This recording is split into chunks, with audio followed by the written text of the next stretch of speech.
I want to point out that I'm wearing a shirt that Ziggy made. It's gorge. Thank you. It's gorge. If you're watching, this is it. If you're not, just know it's cute. Yeah. I was like, I want him to do more, but I think it was it like Neighbors or I'd something? like to put in a commission for one. Done.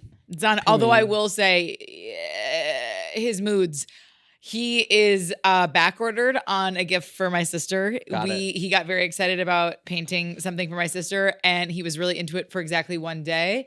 And let's just say the project is not finished, but he has since adamantly said no every time I say, "Do you want to paint?" I even was like, "Well, then I'm going to paint," thinking like, "Nope." He just watched me paint. And knowing your sister, that hurts. That hurts. Ziggy, she was like, "Wow," and I was like, "Gotta honor your auntie."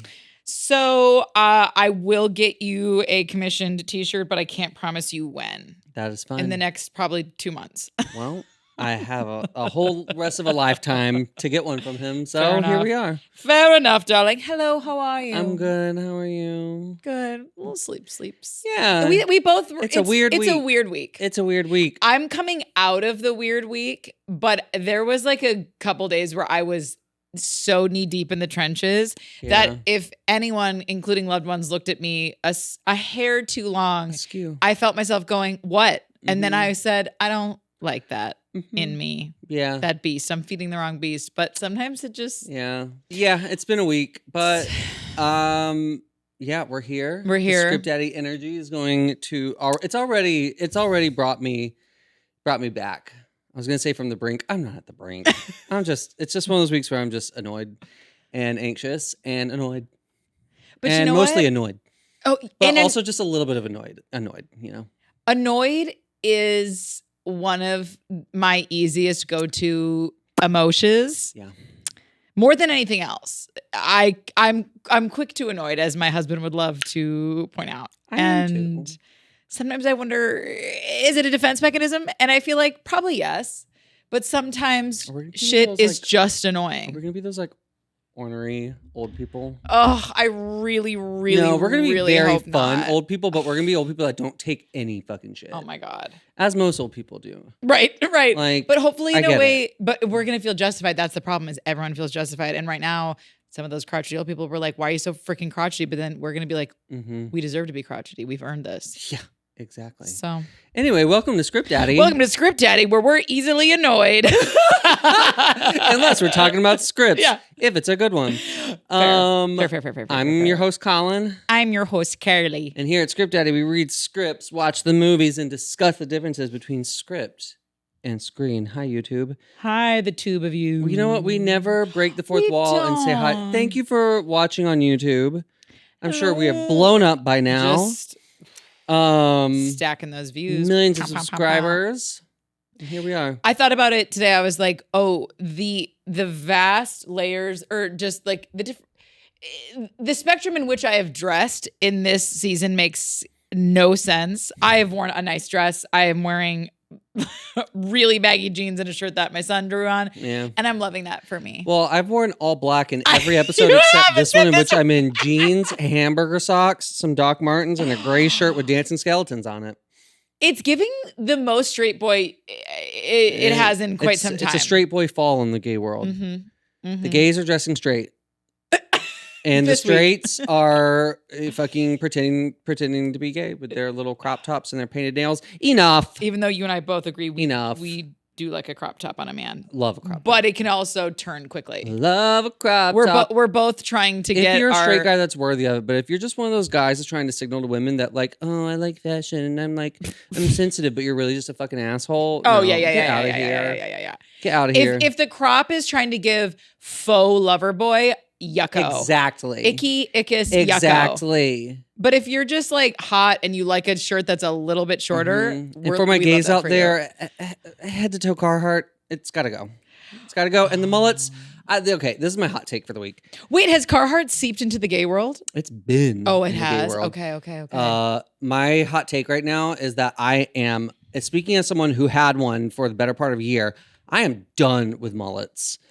There's a version of a mullet that I'm not done with, but they have become like distinctly, authentically 80s. And I'm sorry, it's fucking hideous. You're all going to be looking back in 10 years saying, God, why did we think that looked good? Anyway, this is where the Annoyance of the week is coming out, and I don't want to actually put that here on the podcast. So if you have a mullet, I apologize, but also time to change your hair. Switch it up. Switch it up. Unless it's like the look that you feel truly like your most confident self in, I'm gonna give that to people. Like if you truly, yeah, I'll give it to you, but I'm gonna have my opinion that it's hideous. But it's kind of how I feel. There's a version of it that still works.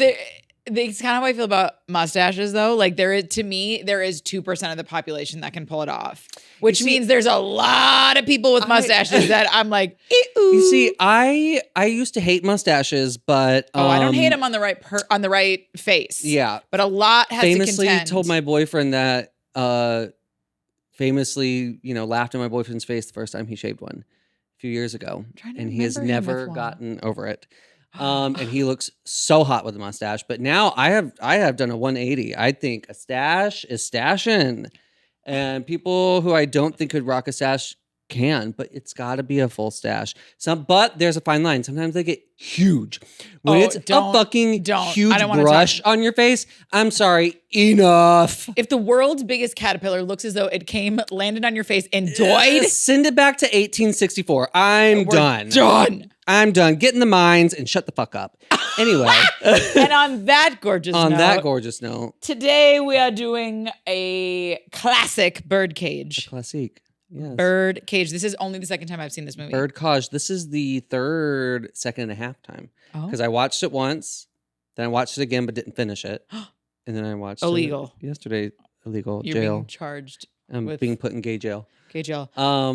Yeah. I will say the first time I saw it, I knew nothing about it at all. I went in with zero expectation and I was like, absolutely had the time of my life. Oh, the first watch is by far the best. Oh my God. It is. I feel like I would like to chase that feeling. When you said it's a roller coaster, that's exactly the energy that it is. In the script, it's just you are off to the races. Off we go. Yeah. 100%. Yeah.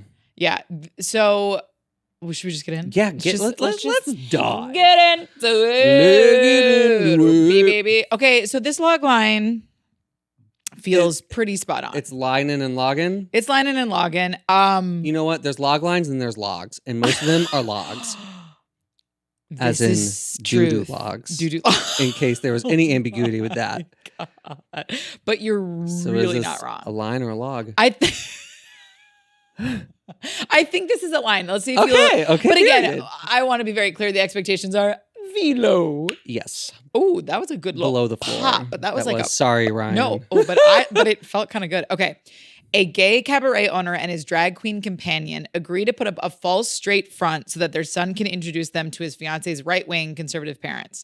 Yeah. It's not It works. incredible, but I it would works. just change companion to husband, but that's it. But the movie is kind of strange about what they reference. We will get into that. Yeah. So that's why I'm not surprised that he's it's my that. best friend and companion. And then later on, it's like my wife. Yeah, we're gonna. I'm gonna be real clear. I'm gonna mispronounce a lot of these gorgeous names, so bear with. The director is Mike Nichols. That I got out just fine. Congratulations, Kylie. The writer.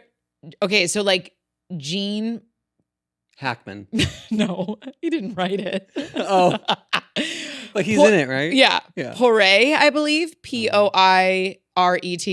Sure. Francis Weber and Edouard Molinaro. Okay. It is starring none other than Robin Williams and none other than Nathan Lane. Truly. And Gene Hackman. The cinematographer is Emmanuel Lubezki. I always feel like I cannot read when we do this. It's like I had a memory that was like deeply buried from like a very young grade, like when you first start reading grade, where we all had to take turns reading in front of the class. Yeah. And I was reading a book with like little penguins in it. I remember, you know how your memory works in like the weirdest ways? I was reading a book with little penguins in it and I said island instead of island. No. And the uproar of laughter has never left my body. And so I'm one of those people that like when I have to read in front of other people, I get real nauseous. I release you of that stigma. Thank you. Island, Carly? Come on. I also an island is land. Yeah. By the way. You know what? Thank you. It is land. We constantly come back to the fact that our lives would have been better if we were in each other's lives at a younger age. Yes. We really would have been holding it down for the other one. You would have been like, shut up, everybody. And it would have been like, Anyway, that just do that for a few kids too in middle school. There's one kid. Quick little answer. There was one kid who had an older sister, and he sometimes would wear his sister's hand-me-downs because whatever multitude of reasons. Yeah. And we sat next to each other in computer class.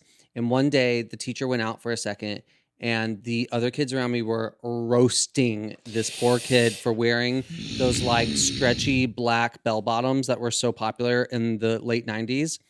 You mean what all the faux lover boys are wearing right now? Mm-hmm. Anyway, go ahead. But they were like the very popular plants for girls, and he was wearing them, and these kids were mercilessly roasting him. We weren't even close friends. We were just like acquaintances. And I'll never forget oh God, that shit pissed me off then, pisses me off now. And I stood up and I said, well, I think they're really cool. And actually, I have those exact pants at home. I just didn't wear them today because they need to be washed. And everyone shut up. Period. And then I sat down and was like, the right side of history. That's what that is. So yes, we would have held it down together. We would have. We would have. And I would have kept being like, are you sure you're gay? Anyway. And I would have been like, no, gay. No, I like women. I would have been like, he's not gay. Yeah, exactly. And you're like, yeah. Anyway. The budget was $31 million. Oh, which, yeah. God. That surprised me. I mean, in fact, now I almost want to like look it up. Those and sets are insane. That's true. And That's true. Robin Williams at that time. Mm-hmm. The gross was $185 million. Roughly. Worldwide. Damn. Yeah, so but it did very well domestic? domestically as well. I don't have the exact one. I thought I copy pasted the whole thing, but it didn't. Wow. But it one of my trivia breaks. That's cool though. With 18 wait. Yeah, with 18 million its opening weekend. What? It was the highest weekend opening gross with an openly gay character in the lead until Bruno in 2009. I would love to see them remake this movie today. I think But with whom? Truly though. Honestly, God, it's true. with whom? It's true. Oh God, I can't even think of it. Yeah, because to me, this movie relies so much on the Robin performers. And Nathan. Robin was great, but this Nathan, film is carried yeah. by Nathan. 100%. But even still, like the balance that they have with each other too, and all of it, like I just don't think you. It's true. It would be hard to remake. It would. But I hate that you could remake it so easily, and that's one of my notes because of the political landscape that we are currently in. Yeah. Okay, couple little trivia. Trivia. Mike Nichols required that Nathan Lane and Robin Williams filmed at least one good take of each scene sticking to the script before he would allow them to improvise, something great. Both actors are known for. I thought that was so great. And I saw a quick interview where he was saying most of the film, as you can tell, as we could tell from this, is from the script. It's but pretty verbatim. But he did allow, but there are some. The most iconic moment that's improv. We'll get to it. We'll get into Robin Williams' slip and fall during the shrimp scene at around 1 hour and 35 minutes was not planned. Oh. Williams really did fall, and Hank Azaria, and Dan Futterman are holding back laughter. Williams can even be heard holding back laughter, telling everyone to go out of the kitchen. Oh, funny. In the scene when Gene Hackman is on the ladder, he gives the peace sign as a reference to Richard Nixon. Hackman was on Nixon's enemies list back in the 1970s. Oh, shut up. Because I did think it was interesting that he did the double. And so I was like, oh, I love. Breakthrough movie role for American Broadway actor Nathan Lane, and boy, was it. I mean, you couldn't have asked for a more illuminating performance to just put someone on Perfection. While Nathan Lane likes his character in the film, is openly gay, he had not come out at the time of the film's release, which is... You know about the famous Oprah interview, right? I'm pretty sure it was Oprah. I believe I saw something where he was saying... defended him because she was trying to get him to... And he said he wasn't ready yet. to admit that he was gay. Which, And Robin swooped in with a joke and saved him. It's so heartwarming. It just shows you, like, God, what kind of person he was. Killed to know Robin Williams. As anyone would. Even just be in the room that he's in. Truly. To feel the shift in energy when he walks in. Truly. Such a fucking incredible talent. The Birdcage is a remake of the 1978 French film. I'm gonna say this. Yep, which was based on a French farce play of the same name. Yeah, and you know who wrote the book for the Broadway show?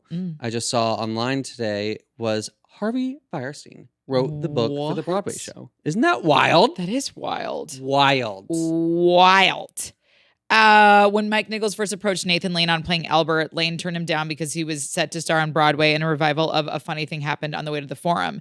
Nichols was so desperate to have Lane in the movie, he persuaded the show's producers to postpone the production for a year to allow Lane to play Albert. When the show opened a year later, Lane won his first Tony Award for his performance. Talk about a good year. And also trust the timing of your life, ladies and gentlemen.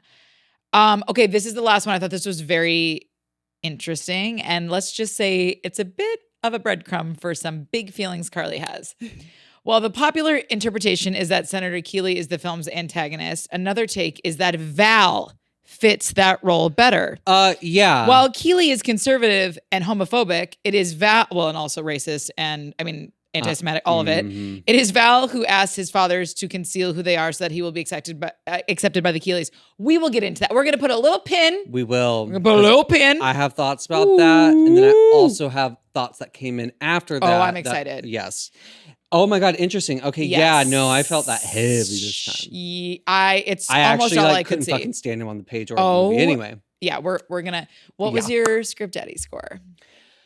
Okay, so this one was tough for me. Yeah, this was tough for me because my score feels a little high, but at the same time, it's just in so many ways like a perfectly executed story. Yes, agreed. So I landed at 9 just because. Okay. I'll read what I wrote, but like it still feels high. I was gonna do like an 8.5 or so, or even an 8. An 8 honestly feels a little bit more true, but just like from a writing standpoint. Yeah. It is almost an airtight script for what it is, for its genre. Totally. And it being you're right. an adaptation.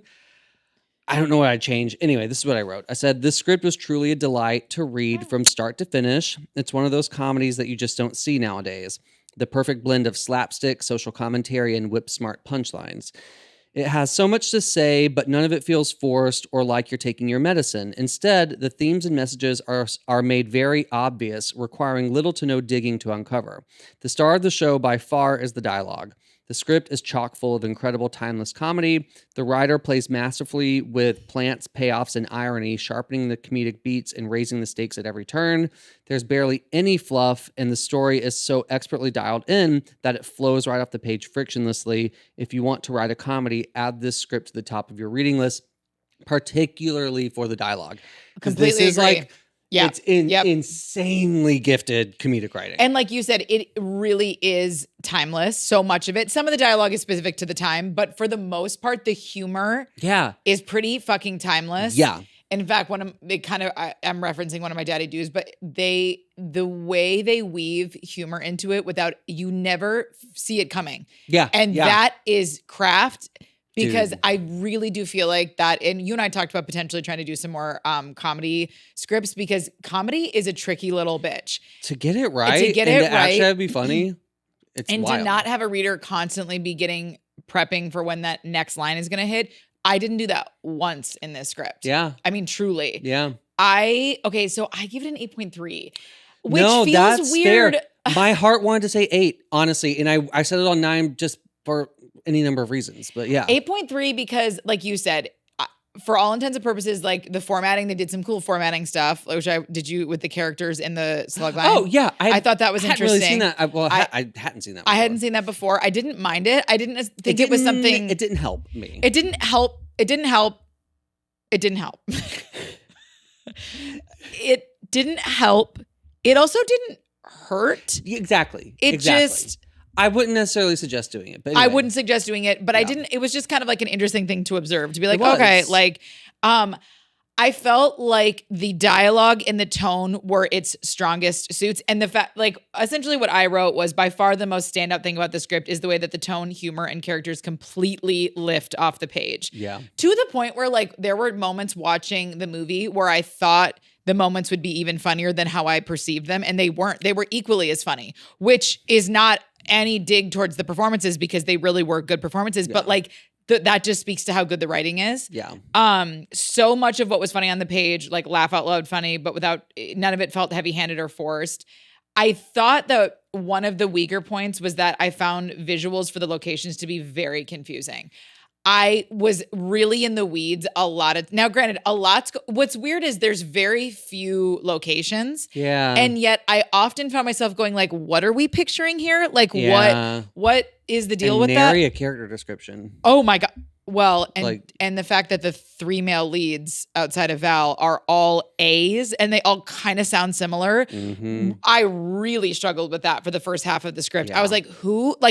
Whereas when you're watching the movie, you see the person, so it's just like easier whether you knew their name or not. It's like you just know who it is. But it was sticky in the beginning. It was sticky in the beginning. I really was like, found myself wishing that they had physical descriptions for it. But yeah, I just felt like there was a lot that was great about it, but like something, but also I have to be honest, like the last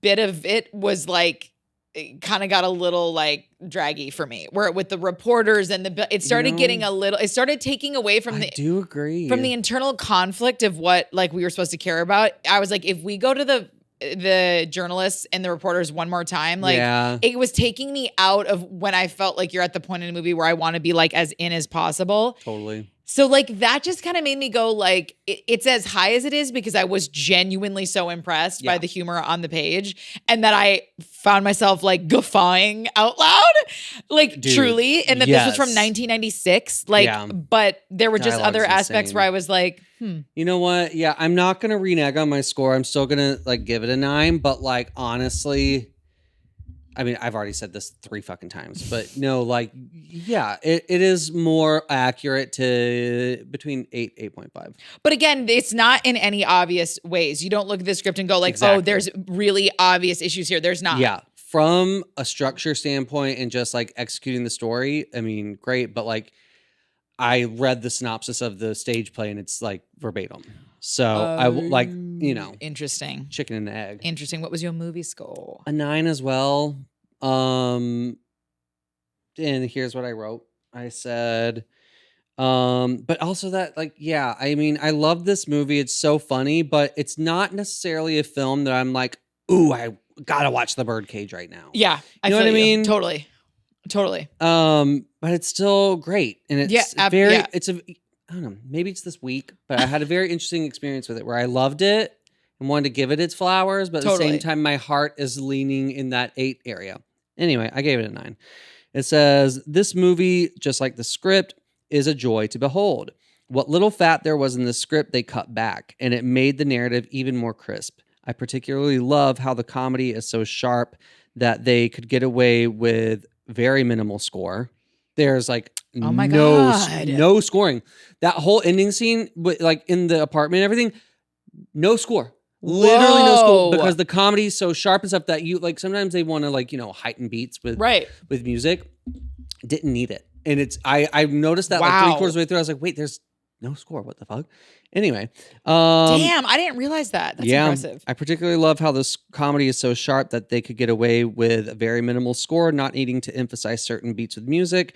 Watching it this time, I realized how the stakes feel artificially inflated in a good way, bordering on parody, which caveats on that about the stakes and how they're Val's stakes that are placed upon everyone else. Anyway, we'll get into it.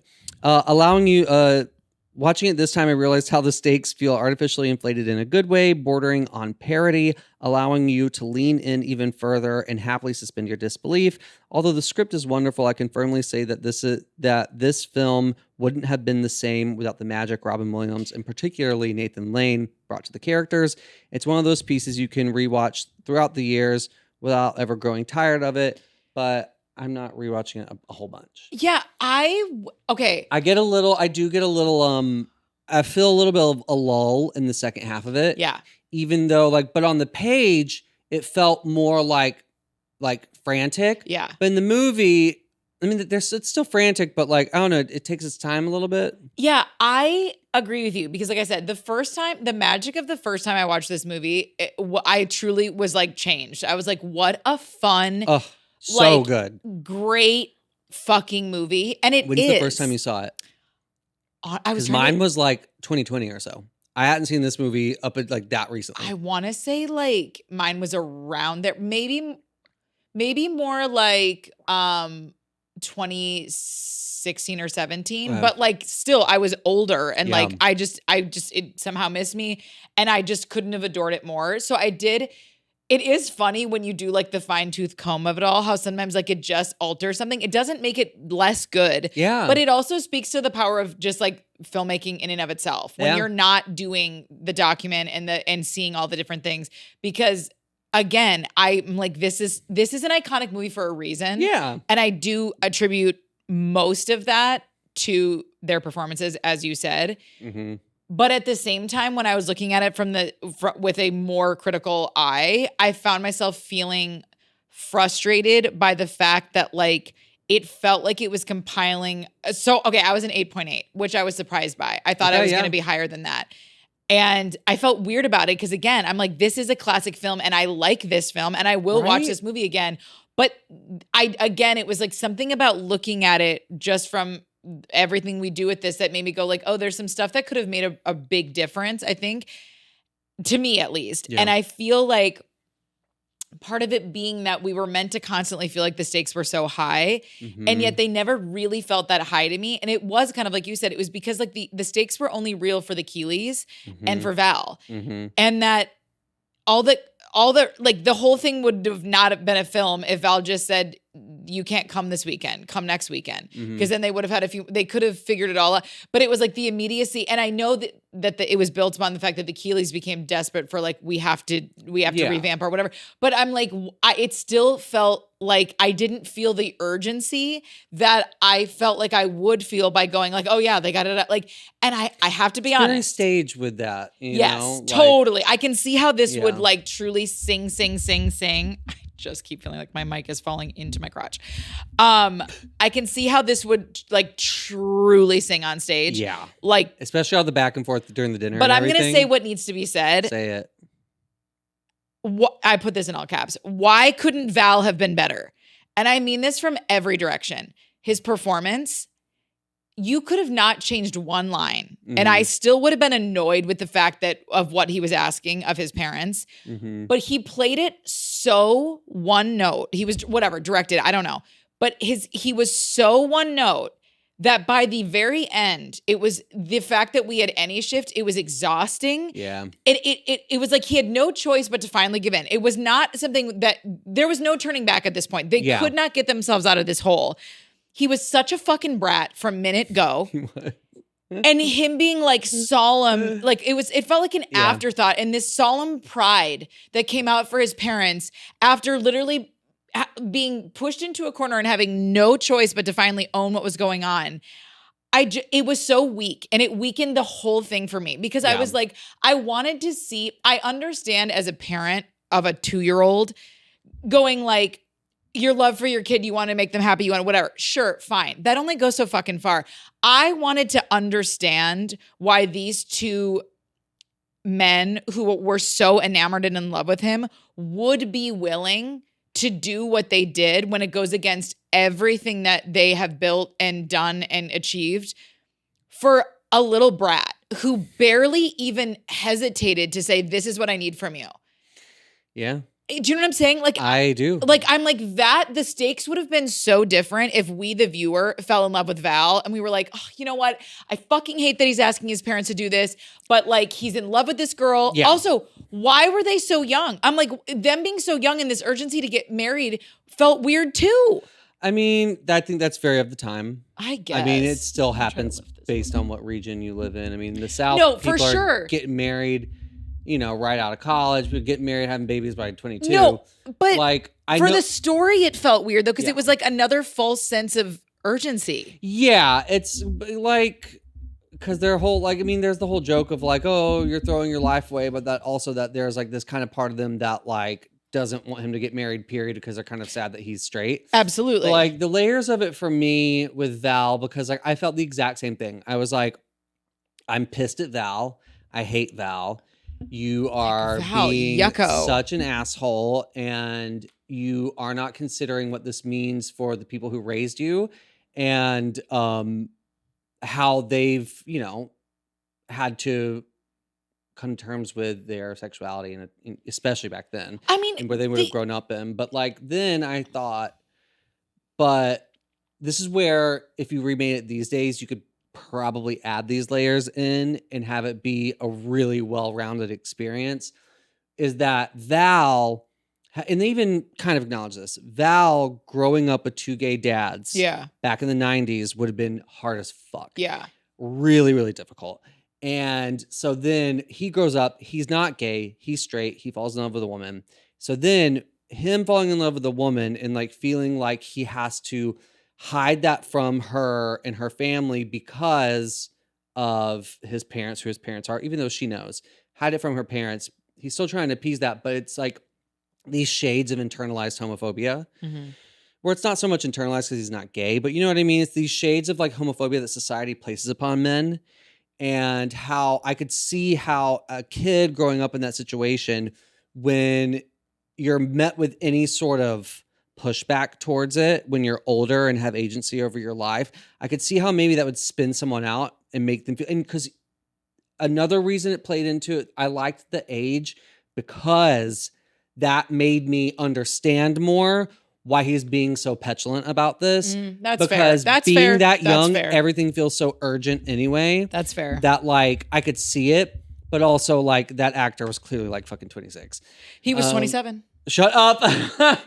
But yeah, no, it made me feel odd because yeah, he doesn't really have a thing. And the other thing I realized is that so the stakes are only really there for Val.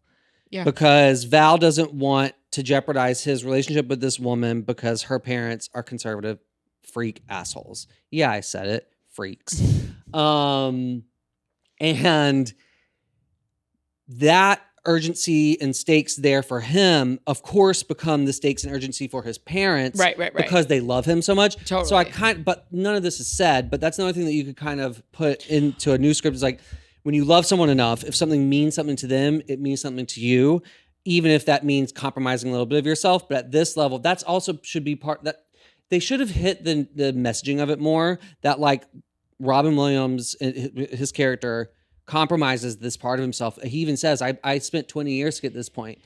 And to see that, you know, we never see him choose. I was literally one of my notes, to jump ahead a little bit, one of my notes was that I was so frustrated because I felt like his reaction to Val's ask was I was right there. I was like, yes. He's like, you're going to ask me to, it was so valid. And then also to be like, and I'm sending Albert away, who also helped raise you and who is a sensitive person, all these different things. And then all of a sudden, all we get for his change of heart is he's sitting in the bar, like looking out, thinking about it with like, and getting a little like weep. And then it's like, okay, I'll do it. You have more of it in the script. That's a whole scene. The script had more, but the movie, I was like, I would have loved to have seen some recognition that made him go, fuck it. Like, even if it was Val going, this is too much for me to ask. I thought about it. I'm going to tell him to turn around. Yeah. No. Like, that's what I mean is like the solves felt small. Like the solves felt so small. It did. Also, I think that's partly due to, or maybe not partly, probably a good portion due to the time it was made. Yeah. Where there was not that nuance in media or in culture of viewing gay people as more, because like even like they have to hit home who's the man, who's the woman, who's the husband, who's the wife. And that even such got an kind of antiquated binary. Yeah. But very much of the 90s. Yeah. And this is a time when gayness is just inkling out into society. Disney's supporting gay rights, things like this. Like it's just starting to come out of the shadows. Yeah. And so, and you have two, you know, at the time, presumably straight actors, but Robin Williams at the helm of it. Yeah. And I can understand why they couldn't go full tilt gay with it. Yeah. Because there's, okay, we'll just get into script and stuff, but I'm going to skip ahead. Okay. This is a big gripe that I had with it. Again, very much of the time, but I want to know what you think because I have a theory. So they make a meal out of what's his name? Not Albert. What's the Armand? Okay. Armand, whatever. They make a real meal out of the fact that he's bi for one woman, and the mother of his son. Who he slept with in one drunken night just to see what the whole thing is.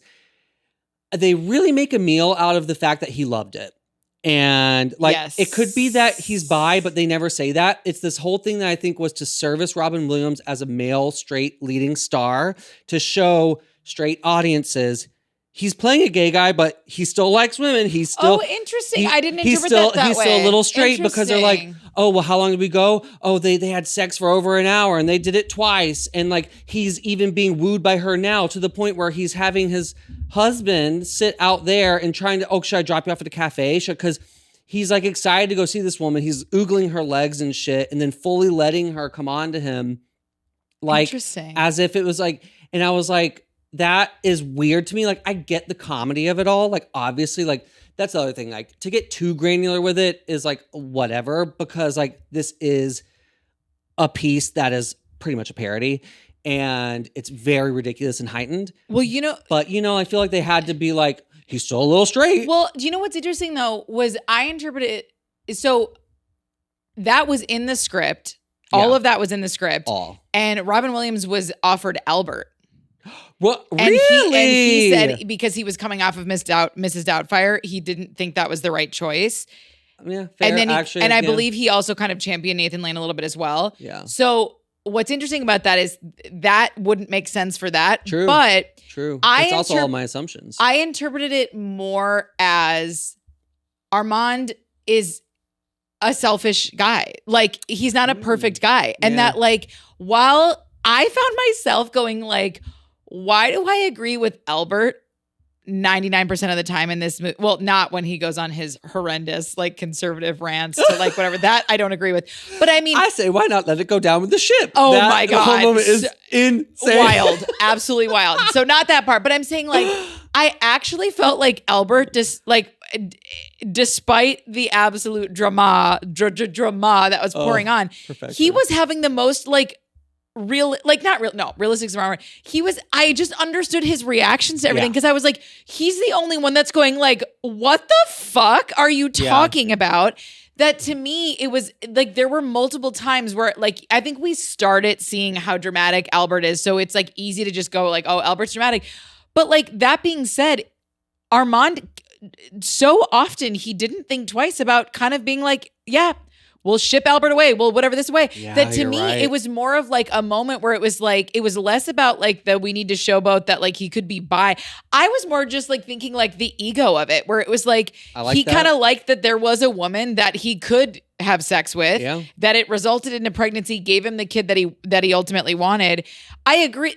I did think it was a slightly strange choice to say, how long did we last? It's from 2:30 till 3:45. We went 2 times. I did think that was a little odd because you were like, if we're suggesting that he is a full-blown gay man, that's the joke. That's the joke. A gay man had sex with a woman twice and loved it so much to the point where he still wants it.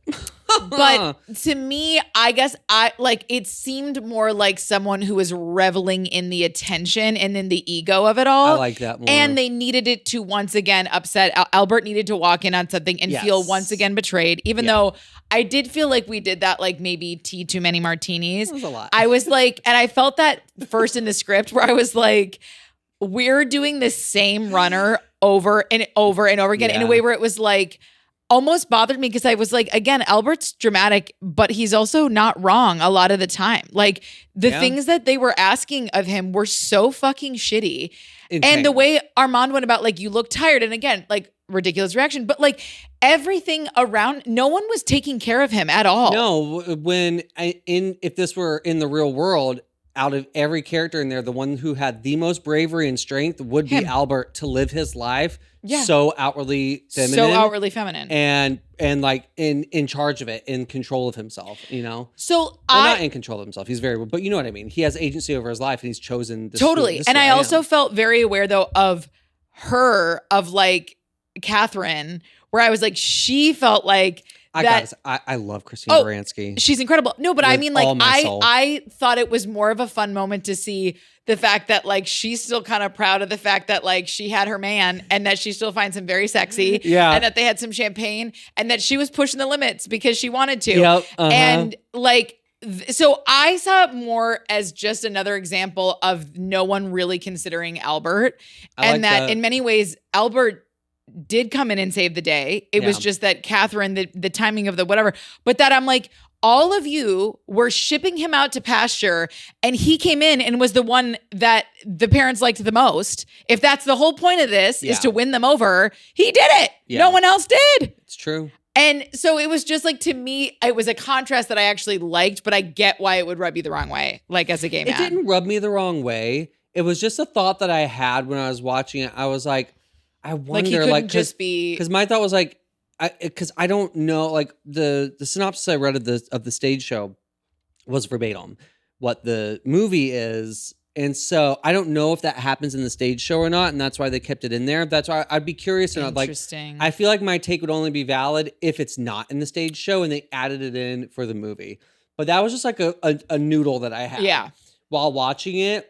And like, I didn't even feel that strongly about it. I was just like, I want to know what Carly thinks. Cause like, what's the purpose of this other than just like the comedy of that? I also wonder though, if it was their way of in a, I hate to say this, more palatable way answering how he got Val. Because they didn't do surrogacy. They didn't do any of that. That it was like it was a funny way to go like, this is how we got our kid. Absolutely. Yeah. But so I feel like they checked a couple boxes with that, but I definitely know what you mean. No, like I said, that take I wasn't so high off that take that I was like, oh, it really seems like maybe that you are. No. Let's get into some page notes. I just have to right off the bat, page 1, this description, a little knot of customers stands outside the birdcage, mostly couples of various ages, and the camera follows them as they make their way through the door. A little knot of customers. I love that. Absolutely delicious. It is delicious. It tickled my fancy. Yeah, I was so like, the fancy's been tickled. I've never heard that a little knot of people. It's very juicy for the mind's eye. Yes. Oh, perfectly put. Because like there's a script that we just did where we were talking about the choice of words. I forgot what it was. Was it Brokeback? It was Brokeback. The choice of certain words that are just, they really, really service the reader. That's big time. Really, and this was, and it's page 1 that it immediately made me go like, ooh, it really got me into it. My first one's on page 2. I loved this moment in the script. I love it in the movie. I think it's a really fun way that tells us a lot about Armand and just kind of like the vibe of this club. They don't ever really dive into it more though. But there's this little moment that's like just hilarious, I think. It says, at the door, Armand Goldman greets a few incoming customers, then strolls through the club inspecting his domain. He opens the door to a small kitchen where a kneeling chef is transferring a chicken breast from the floor back to a plate. He closes the door quickly and moves on. I love that movie in the script because it's like, oh, nope, not my monkey, not my circus, but it is your monkey, it is your circus. 100%. And in the movie, he just kind of does this look of like, boom, I don't want to know, I don't want to know, I don't want to know. So much about the way that place is run. They don't go. It's just a comedic beat. Yep. They don't make a meal of it anytime else. But I love so that.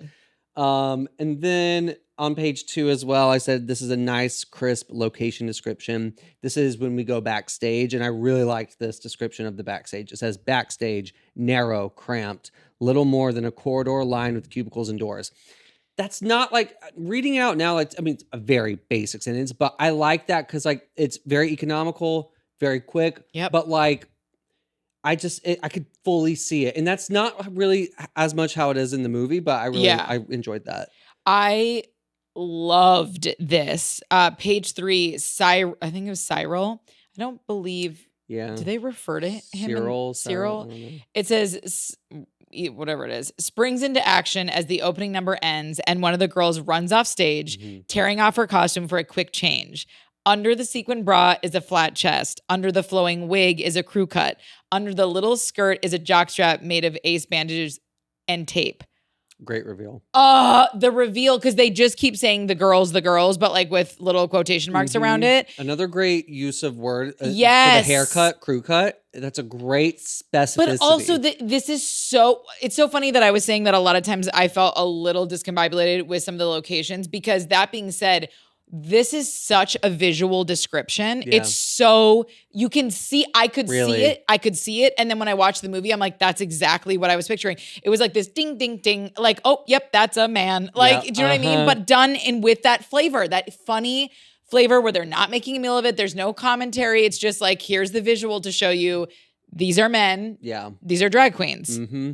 Obsessed. You know, with drag being so popular and so part of our culture now, you know, aside from the people who want to ban it and make it illegal and fucking Republican freaks, I really think, I mean, again, this is the fourth time I fucking said it, but I think it's time for a remake.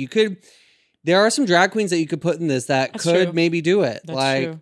I don't know if Trixie Mattel could act, but bitch. Oh my God. I would love to see like a or Trixie. Katya.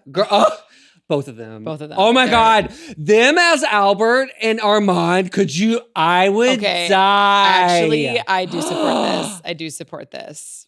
I do. Die. I support this wholeheartedly. Oh, love. Zoe. I would Zoe. On page 4, I said, I adore Starina and Albert's, Starina/Albert's dialogue when we first meet him. The drama, the sass, it's so perfectly crafted. It's a great reminder that even without a character description, perfectly honed dialogue can tell you everything about a character.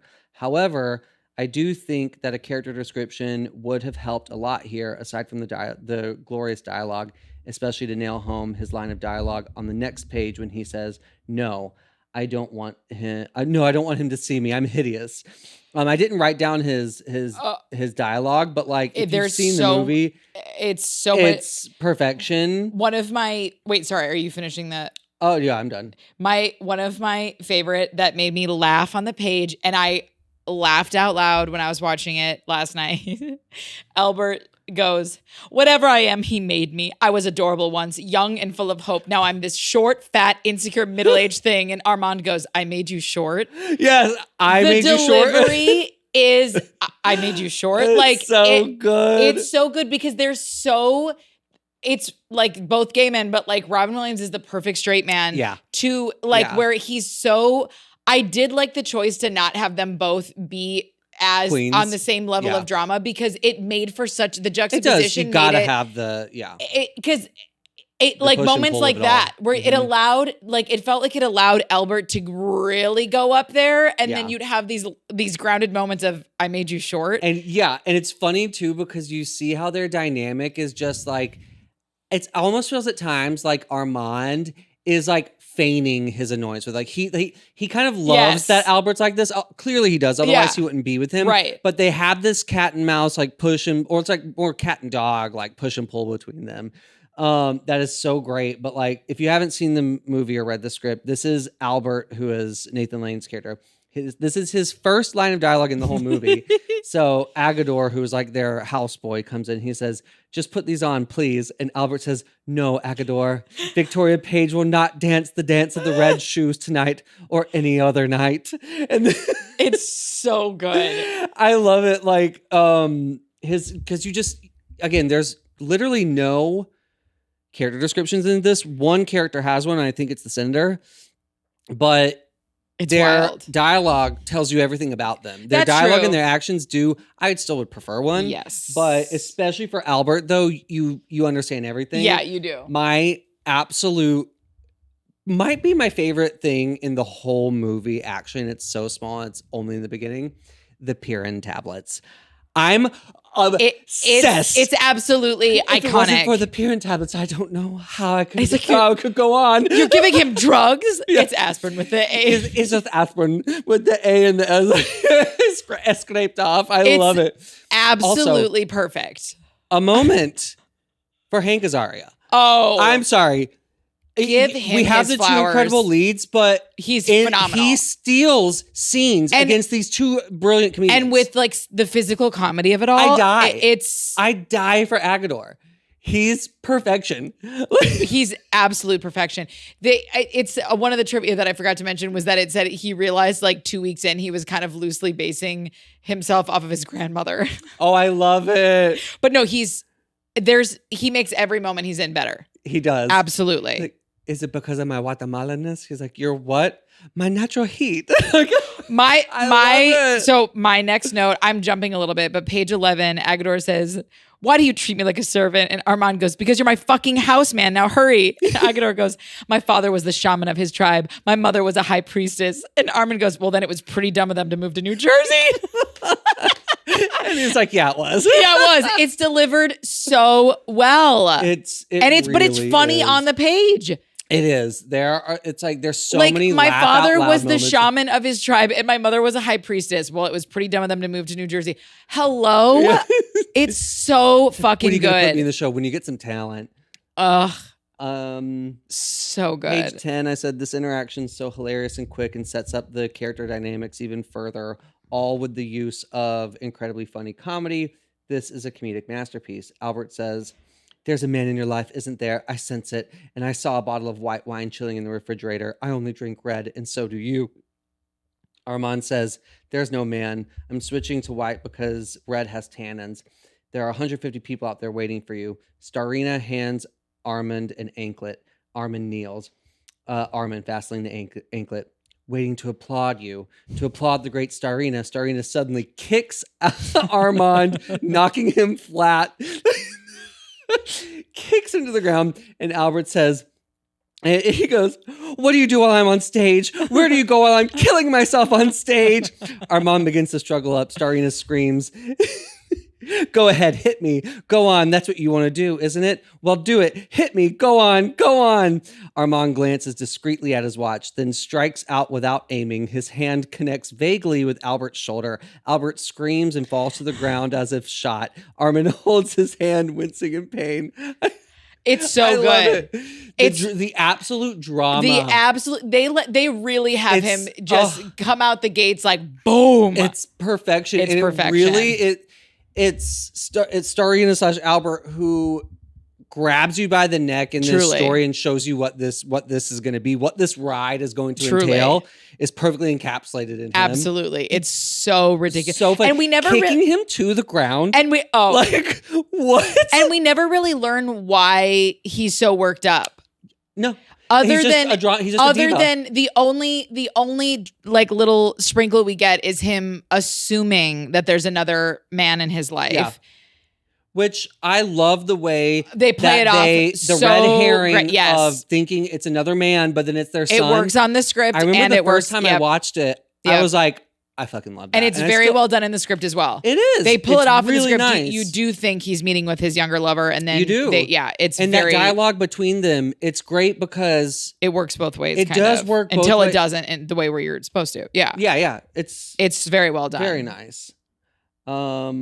My next one's on page 19. Do you have one before? No, I don't. Page 19, I said, gorgeous action when Albert goes to check on Val after coming off stage. I also love the way they reveal that Val is faking being asleep. This doesn't really make it to the movie. They don't make it clear that he's faking, but it says close shot, Val's face, lying on a pillow surrounded by darkness. The cover's pulled up to his chin. His eyes are closed, perhaps a shade too tightly. A hand comes down and brushes the hair off his forehead. The angle widens to reveal Albert, his face transformed by affection, looking down at Val. After a moment, he stops to pick up clothes strewn on the floor, then shaking his head fondly, tiptoes out. I loved the moment of him stopping to pick up clothes. It's a tiny little action that just like that's what you do for someone you love. That's what you do for your child. Totally. And for the context of this story, it's also showing that he is the mother figure, because that's the whole reveal. Totally. Like, this is my mom. And like, I've accepted it, even though I've been a piece of shit this whole time. But you're 20 and you got to learn some way. But maybe if he looked younger, it would have been easier. But like, maybe I'd still be pissed because there's not much nuance to his I would decision. still be very pissed. I'm like just you saying, said, just seeing if having a moment of Val go to his dad and say, you know what? I was wrong. Too much. I should never have asked this for you. Just to see that he's self-aware of what he's fucking asking his parents. Hey, put yourself back in the closet for me so I can appease these men who want to legislate you out of existence. And literally change everything, not just dress different. Like, it felt like every scene he was in, it was another opportunity for him to take a dig at them in a way where I was like, you're already getting what you want, brat. Shut up. Yeah. Shut up. Yeah. Whereas, again, I understand needing moments of that. You don't need him to be the perfect kid. The perfect kid wouldn't ask you to do this, but I do think it would have gone a long way to feel like you didn't like it, but you kind of understood. Yeah, because they don't make him sympathetic at all. And also, we don't even, and I know, like, I get the choice to have, that we'd never get to see Val and Barbara together until all this is going on. But it's not even as if you're truly rooting for them. You don't know them. No, and nothing. you also feel like, why are you guys getting married so young? Is she pregnant? Yeah. She's not pregnant. It's that those portions of the storytelling that show me that it feels, again, talking out of my ass, I've never seen the stage show, but all those beats and moments feel like what it would be on a stage. Yeah, you're because right. They just put them through. But this is a movie, and again, time period, whatever. All that, I've already said the caveats. I don't know why I keep going back to that, but I always like make excuses for myself. I realize. Anyway, it would have been nice for a movie to see a little bit more nuance to their characters. Well, and also, you know what's interesting is when you were saying that, like, you know, in certain like areas, it's more normal or expected for kids to get married young.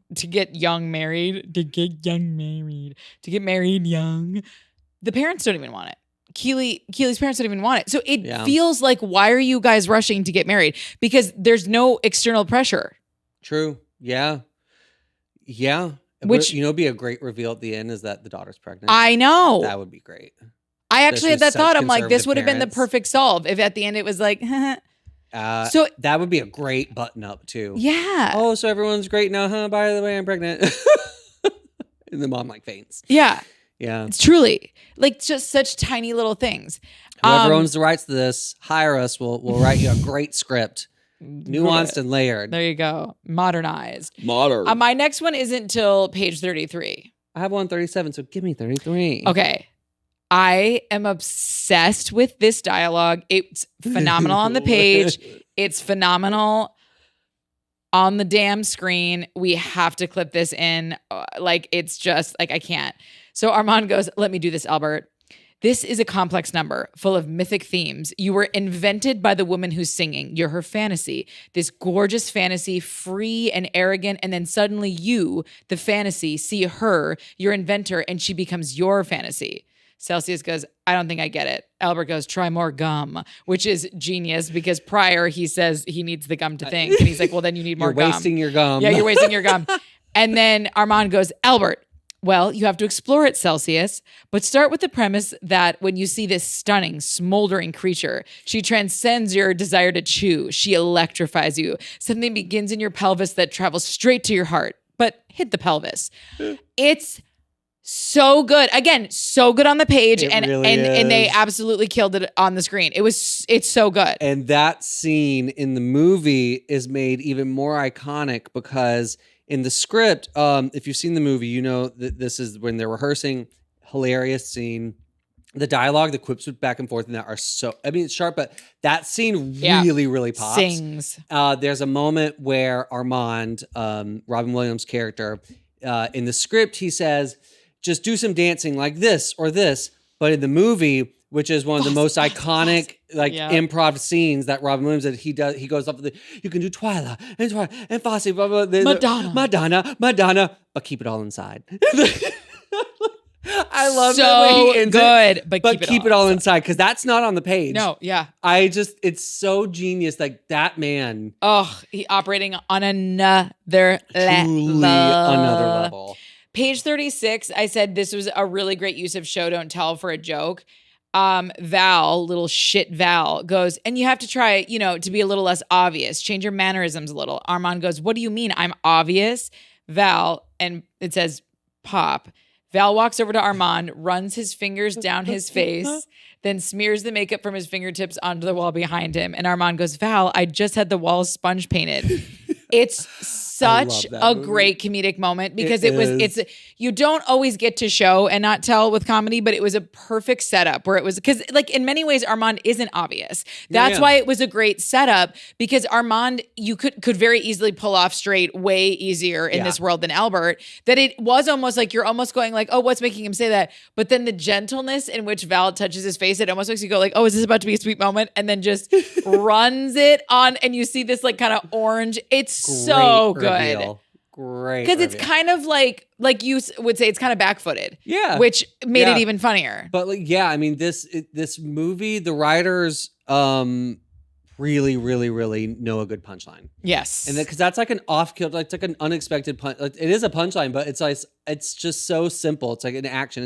That's how I felt so about good. so many of the punchlines, though, is that it really felt like you were falling upon funny, witty people versus, here's the joke. Here's the joke. There wasn't a lot of here's the joke. True. It was just like funny dialogue. Yeah. Where the kind of thing that when you're around a funny person, you're just like, funny shit comes out of their mouth. Yeah. They're not setting up jokes. They're not like, so remember when I walked? No, it's just like you're around a funny person. They're funny. It's so good. Colin, by the way, is that person. Colin's the funniest person I've ever met. Well, I will accept.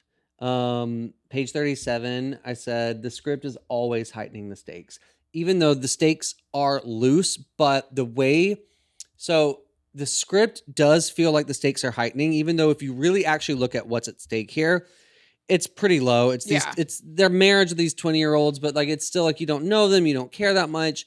So the stakes are low, but the way this story is formatted and structured, it does feel like this heightening tension, and like the action's very frenetic. And so, and like you said, you feel it more on the page than in the movie to me for some reason. Yeah, no, completely. I felt the exact same way. It's odd. Which is, it is odd because I didn't feel that the first time watching it, but reading the script and like, again, going into this with a fine-tooth comb, it's a different experience. You know what? That's interesting that is interesting that the script almost, because the script did feel like the stakes were higher, that only really in contrast when you're watching it do you go like, oh, yeah, that's a really good point, Colin. Anyway, continue. Because but the focus in the movie is like you're focused on the hilarity that's happening in front of you, and like it's like monkeys running around causing chaos is kind of the feel for the stakes, especially at the end with the dinner. But anyway, like I said, I like that they find these moments to always heighten the stakes and like the urgency. And I said, even this, like, there's a small moment outside. Well, it's not a small moment, actually. It's a big moment for the plot. But when they're outside the senator's house and the Inquirer reporter bribes the senator's chauffeur to find out where they're going, that already takes the stakes so much higher because like now we know something else is and going they're on. always doing these things to kind of heighten it. And it was really good. It's a great reminder that all exposition should be pushing the story forward and heightening the tension, even when it's comedic tension. That's the basis of storytelling and particularly screenwriting, is that everything has to be pushing the story forward. Granted, you can have an exploration. You can have movies that just explore. I was and, just going to say, though, I thought of you the other day because, again, Colin and I have talked about this before. But like for very plot-based stuff, it's got to be pushing it forward. Absolutely. But my concern, so I was on Pinterest the other day, and I love Pinterest so much. But I get a lot of like one-liners about writing. It's like it's everywhere. It's all my algorithms have writing, and I love it. But there are times where I'm just like, come the fuck on. And I don't like the memification of anything in the sense where you're like, life is just not a simple whatever. And you and I have talked about we don't like these 77 index cards, and you have a movie. What could be fucking further from the truth? It makes me okay. So do it and show me the script. Oh, you just have a wall of index cards. Cool. So I saw something that was like every single thing your character says should be moving the plot forward. And you're like, okay, when you zoom out. Disagree. If you zoom out, sure. Zoom in, fucking bullshit. For a story like this, hard agree. But not every single thing they say moves the story forward. That's an insane thing to say. Some things just need to be comedy. But I'm like, why every scene needs to be pushing the story forward. Absolutely. Yeah. But everything a character says? No. Because then you're not dialogue also has different functions. Dialogue doesn't just serve to push the story forward. Dialogue serves to inform the characters. It creates irony. It has revelations and stuff, which all those things you could argue are pushing the story forward. But it feels like when you do a one-off like that as a statement, you're trying to push extremes, and extremes don't really fucking work. Yeah. You know what I mean? Like I just was like, oh my God. I was like having a great little time with a little glass of wine and Pinterest, and I landed on this and I was like, fuck all the way off. I am over this like black and white. You know where that one-liners. You know where I will say there's one form of screenwriting that is completely true, and that is with short films. Yes. A short film has no room to meander. And boy, are you and I in Girl, the depths of that. A short film, every line of dialogue, Yep. every single thing that's happening. Because with short films, you take a big concept and you whittle it down to its necessary components, and everything has to be perfectly placed. So that would be the one place it would be. But again, agreed. These are feature films we're talking about. I also just think it's like, I will say the only time I agreed with fucking Senator Keeley was at the end when, I mean, this is such a fast forward, but just for the sake of when he says details don't matter to people. Girl. It's just headlines is all they care about. I hate that we are in 2025. That has never been more true than it is true now. I said, the exact thing I wrote for that line is I said a line of dialogue that has aged like fine wine. It is disturbingly so. It also just shows that society kind of stays the same. We have these ebbs and flows. It's, it's horrifying what's going on right now. Absolutely horrifying. This is how people are. But even that into the writing where it's like, I think we have this desire in us, and Lord knows I have it in me as well. But I think because this is an area of my life that I spend so much time doing, like literally writing, studying, consulting, all these things. Like I have logged so many hours in this that I feel frustrated by like the headliney screenwriting advice. Yes. That's my frustration is I'm going, if someone is feeling desperate, and we all have moments in our writing journeys where we feel desperate, but like if you're desperate and you're new and you're whatever, and you see some of these like one-liner, headliner trying to make you, this is all you need. Like when you sent me the 77, index cards, whatever.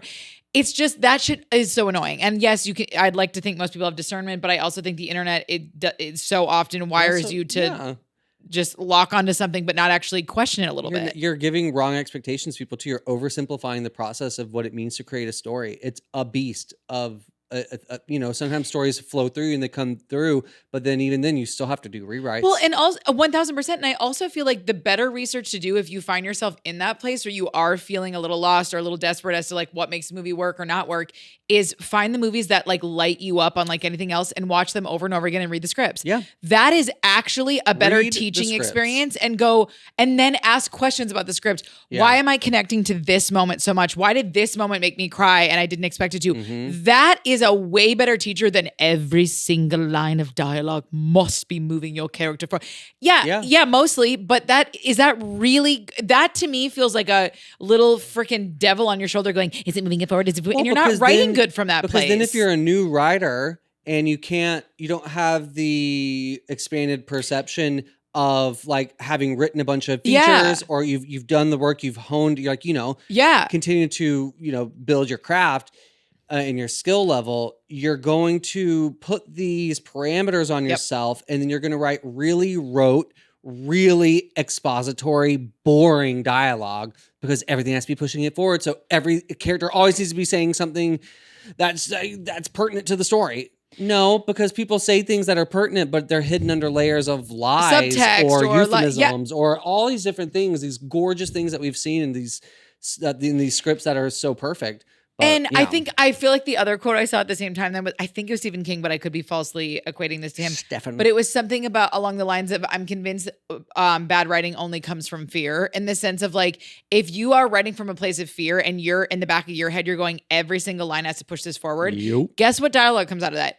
Really expository fucking like information dump dialogue where you're going, yucko, it's so on the nose. Whereas like the best dialogue is you're learning shit without even fucking realizing you're learning it because you don't have in the back of your head, every single line must be like you that's craft to go, let me go through and make sure every scene, like you said, is pushing us forward, but not to the point where now every single line of dialogue is like this obsessive, like, did we learn more? Did we learn more? Yeah. You're always learning more all the fucking time. But again, trying to take real life experiences and make them feel real life on the page is the art form. Yes. Anyway, I digress. We move on. Yeah. What is your next page note, darling? Page 45. Give it to me. I said genius dialogue. I love the cultural reversal of a gay person playing into straight stereotypes in this moment. I love it. It's when in the story they are redoing the house. They're getting all the gay stuff out, putting straight stuff in. And there's a moment where Val comes out. He says, who put Playboy in the bathroom? And one of the people helping goes, leave it. It's what they read.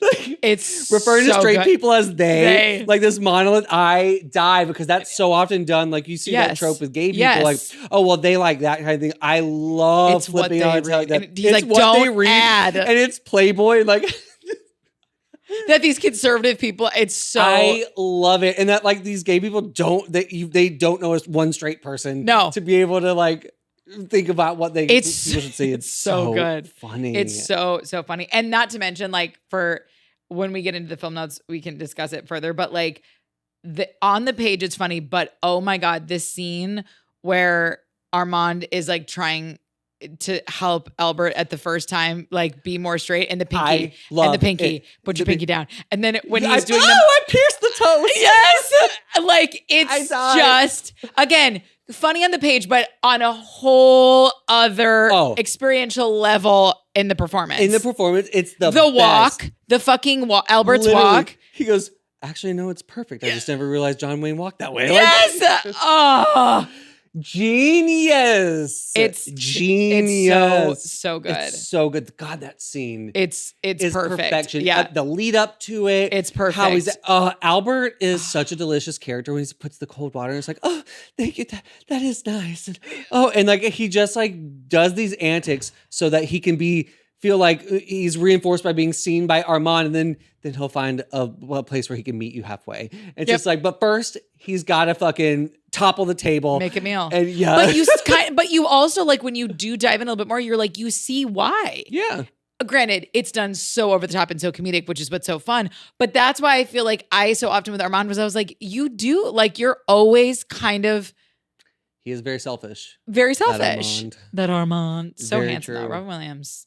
Handsome. He really was a vibe. Really was. I also need every item of wardrobe that he wore in this movie. My God. Every high-waisted pleated pant, every flowy linen shirt, every baseball. There are some hats in here that are incredible. Incredible. His jewelry. Girl.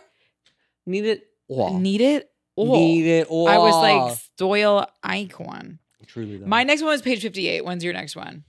62. 58. Armand, thank you. Catherine, it's a pleasure, really. I normally drink vegetable juice during business hours, but for this, she takes out a bottle of champagne and 2 glasses. Catherine, let's drink to Senator Keeley's daughter and our Val. I'm afraid I haven't done much for him in the last 20 years. Armand, don't worry about it, really. Catherine, I'm not exactly maternal. Armand, I am, and Albert is almost abreast. I laughed out loud.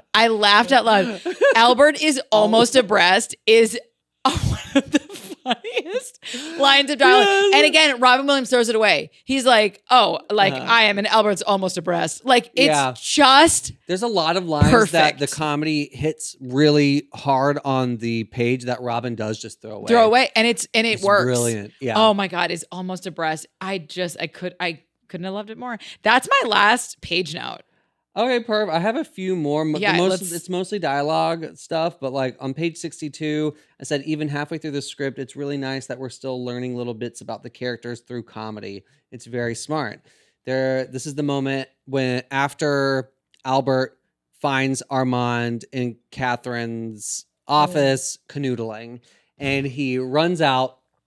And we don't get this moment on the page, but in the script, in the movie, when Albert goes to the car and then he's trying to turn it on, then he accidentally honks the horn and screams.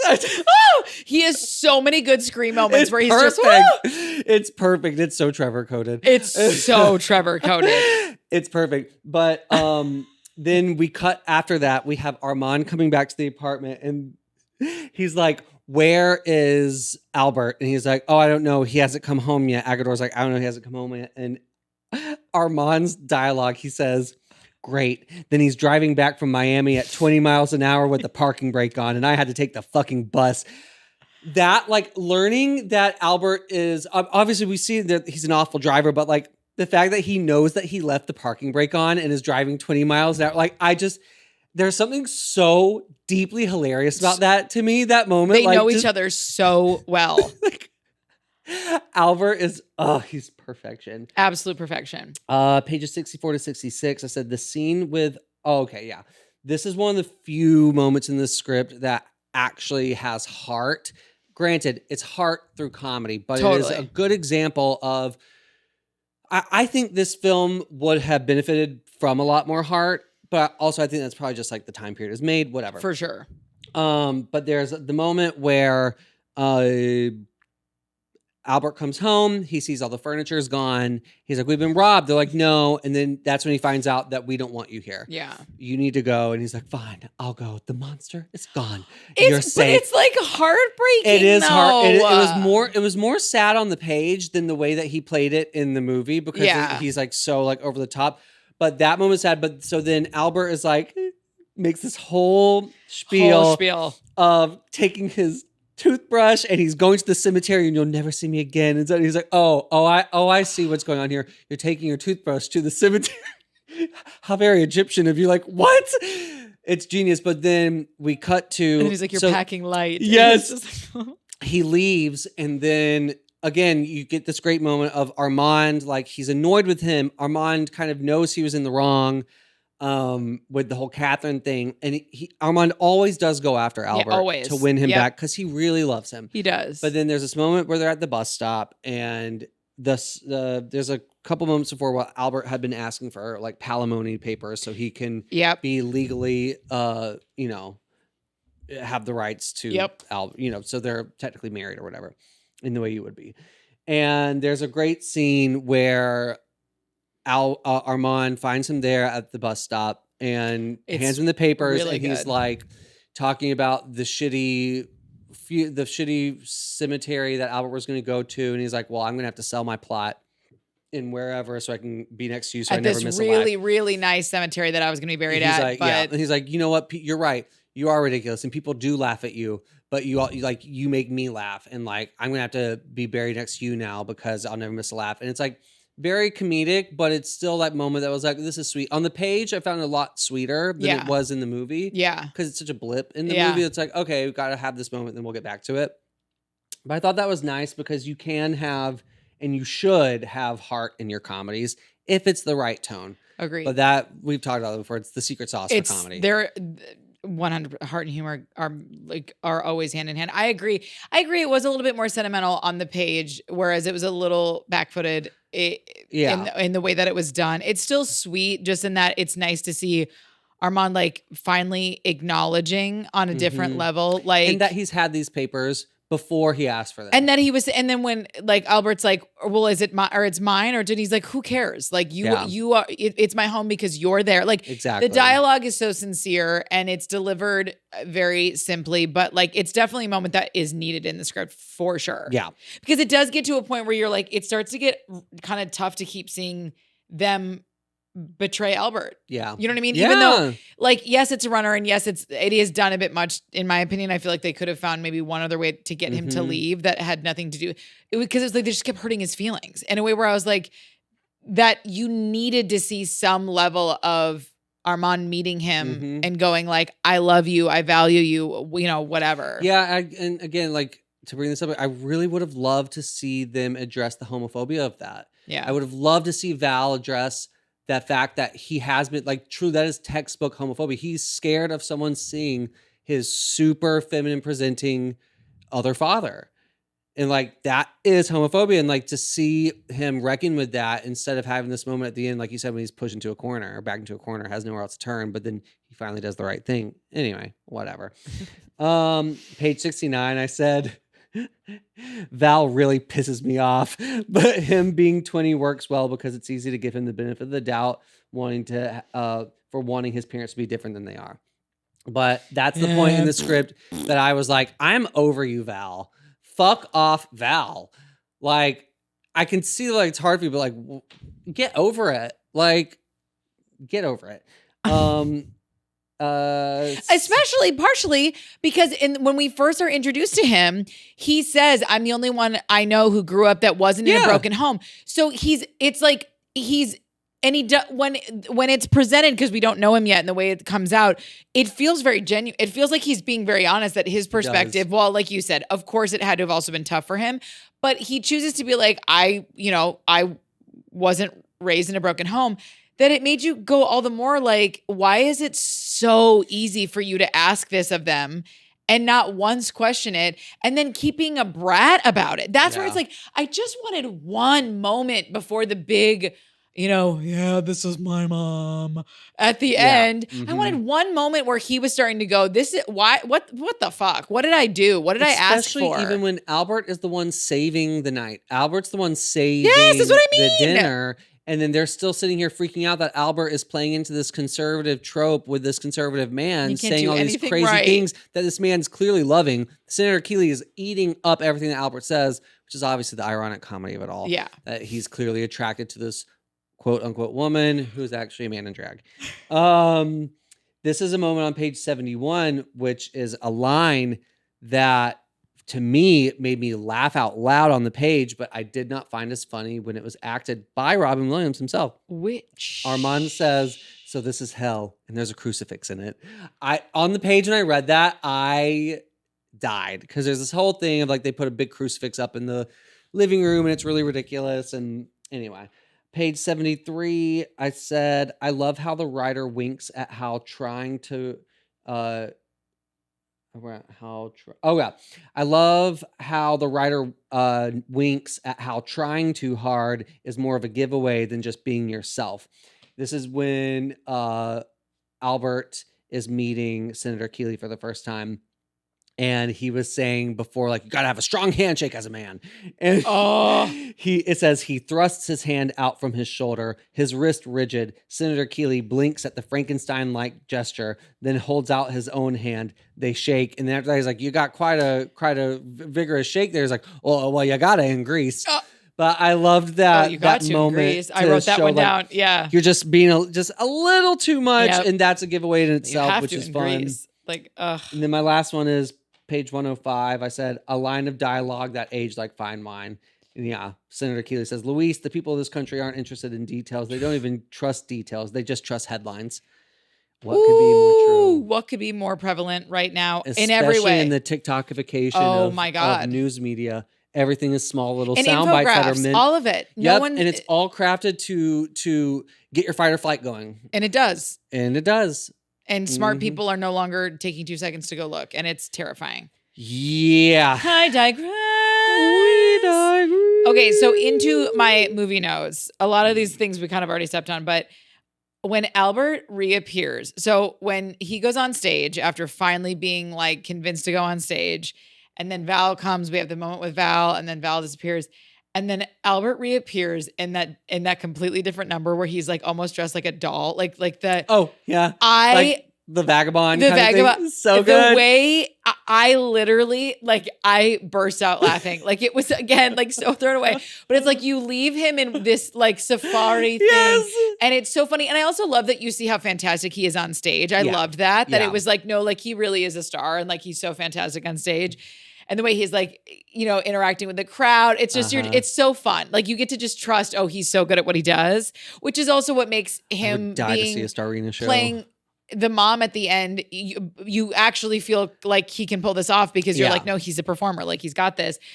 But when he showed up in that other look, I don't know what it was, but it just like took me out. It was so, oh my God. I said one of the weakest points of the story in both the script and the screen is Armand's change of heart. He suddenly just decides he'll do, I know where we talked about this, but it's like we just see him smoking and thinking for a second, and then he changes his mind. And it felt like that could have been a moment where the stakes really you could have felt the stakes, where you feel that sensation of a parent not wanting to fail their kid in one way or another, whatever. And it just felt like it fell flat. It was just like an afterthought. It was like, of course he'll do it. And it was like little agreed for me. I forgot about this scene because it was in my movie notes, but this scene on the page read more comedic to me, but on the screen, it actually had more heart than the bus sequence. It's when they're all getting ready for the dinner, and then Albert comes in and he's wearing a suit. It's the first time we see him in this suit. Yes. And he's really nervous, and like he comes and he sits down, and like he's wearing pink socks, and they point out that he's wearing pink socks, and that's the tell there. And you see his little heart just break where he's like, dressed like this, it's even more obvious, isn't it? And the way Nathan Lane played that, I think like, because him being closeted in that moment in his life too, I think he was able to channel through these feelings of Yes. never being enough for the world. And like, it is such a like, it's such powerhouse is a lot, but no, it, but it is really, because it you really hits. because you see there's something about the visual of seeing this flamboyant man who we know all this stuff, they don't think he can pull it off, which is also offensive too. All these things. Him entering in a suit He's and looking the most masculine he's ever looked. And he looks, Nathan Lane is also so handsome. He's standing there, that's striking alone. And then you see him be himself, pivot, be himself. There's like 4 moments where he stops himself. And it's like, it really is this gorgeous middle between comedic and heart-wrenching. Yeah. It really is woven very interestingly where you see him, he keeps having an instinct and then correcting it. Yeah. And again, there's moments where it's kind of funny, but then Armand and Val in that scene, I wanted to fucking punch them. Too. Their little faces are like, and I think like this'll never Armand work. plays it a little bit more down the middle, whereas Val honestly almost looks disgusted. And I literally was like, I am over you. I am done with you. You're a little spider, stupid. I want to squish you. Get out of here. You're a bug that should be stomped on. Spider. No offense to spiders. I was so icked out because it was such like a vulnerable moment. And then him saying it's even more obvious when I'm dressed like this isn't. And then it isn't. And then that they even had to poke at the socks. And that scene. Mm-hmm. It really got me, that scene. I mean, did. but like a 10 out of 10 for Nathan Lane. Truly. Because again, that doesn't hit you the same way on the page. How could it? Yeah. Because it really took the vulnerability of a person who keeps fighting their instinct. Mm-hmm. And just the way he delivered that, so it's more obvious this way. It's like he's like heartbroken. I can't win. Like he's committed to closeting himself again, but he's like, I can't even do that because he's so himself. And it's like, baby, that is what you should be proud of. Robin Williams' face when Albert walks in dressed as the mother at the dinner scene. Robin Williams is having this. He's like having a conniption, and his face is brilliant. Like, it's so hilarious. He's just like, I selfishly wanted just one little glimmer of a smile, like so bad though. Yeah. Like, cause he holds that look for so long that I was like, it would be really nice and slightly vindicating and I get why. I totally get why, because he's thinking about Catherine, all that shit. I get it. But it's like, I just wanted that little 1 second of the glimmer of like, he's got this. Yeah. Like, do you know what I mean? Mm-hmm. I just wanted someone to give Albert what Albert fucking deserved. Mm-hmm. Even though when Albert, like, when there's a loud noise and then they're like, oh, is someone else home? And they're like, oh no, that's our dog, Piranha. Yes, Piranha.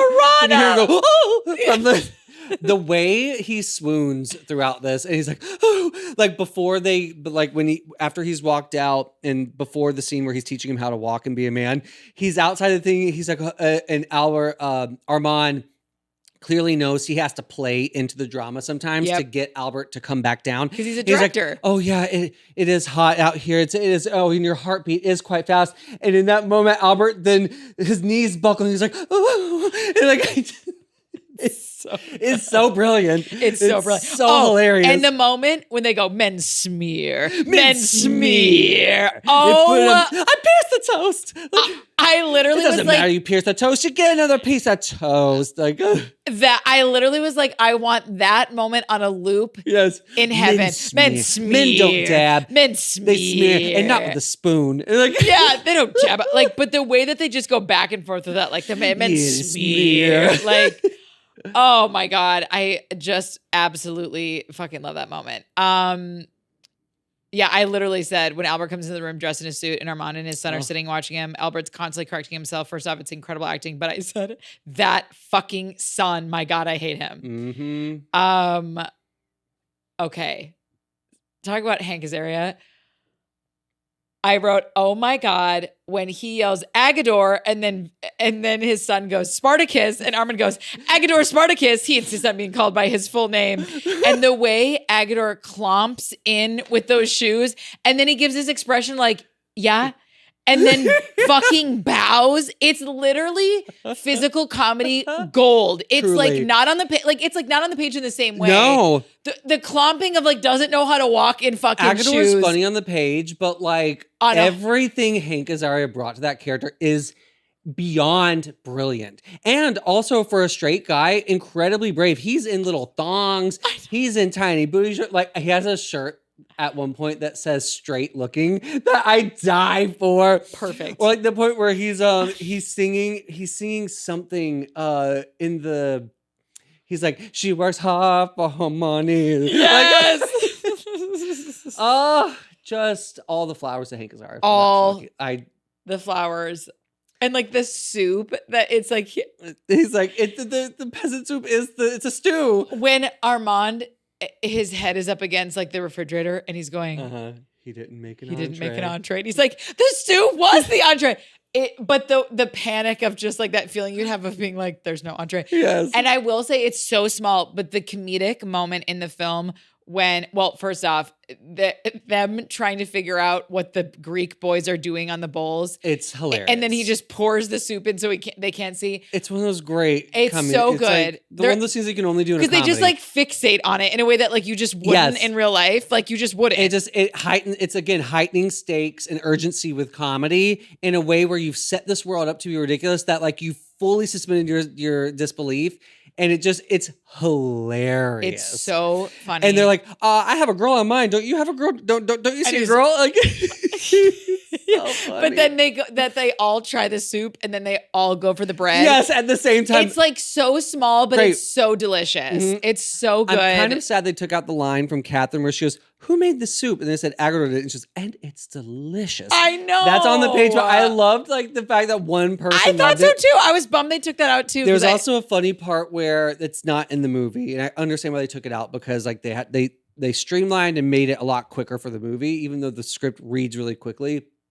There's a moment where they're eating the soup and they're like, and the wife of the senator's like, oh, what gives it its sweetness? And then it cuts to the senator and he's chewing. He says, it's the pineapple. Like, there's pineapple in this soup. I wish they would have kept that though, because it was really funny because again, it made me laugh. It was like a good moment for the senator too. Cause it was just like he's not really comedic, but when they gave him, but I will say the way the ending of them, okay. What I wrote was what's so interesting in many ways and is also deeply sad is that the themes of this movie are in many ways as relevant as when they came out. Absolutely. The ending feels lighthearted and slightly hopeful. And it's striking to me that we can still recognize how easily divided we can be when we are presented with labels, but how easily we can move past those labels when presented with real life experience. Now, this movie is not meant to teach this big whatever, but what I did like about the film was that it's very clear who Senator Keeley is and his wife and their belief systems, even though I do think the breakdown of Senator Keeley, like having this affection for the mother. It's really funny. And then it triggers her because now I thought that was very smart. I thought that was really, really smart for all the reasons. Like you said, it's actually a man, but then also that she would feel like it was very, very good. And even him calling her out and going, you care too. It was your idea for us to, whatever, all of that. But that it was so clear the lengths that they went to prevent this family from knowing the truth of who Val's family was. Yeah. But then when presented with all the information, it was confusing. That's where almost like that time worked for them to be like, this is my wife, even though he's not trans. He is a man, but he's a drag queen. Like it was also presenting this concept to a straight audience. Yes.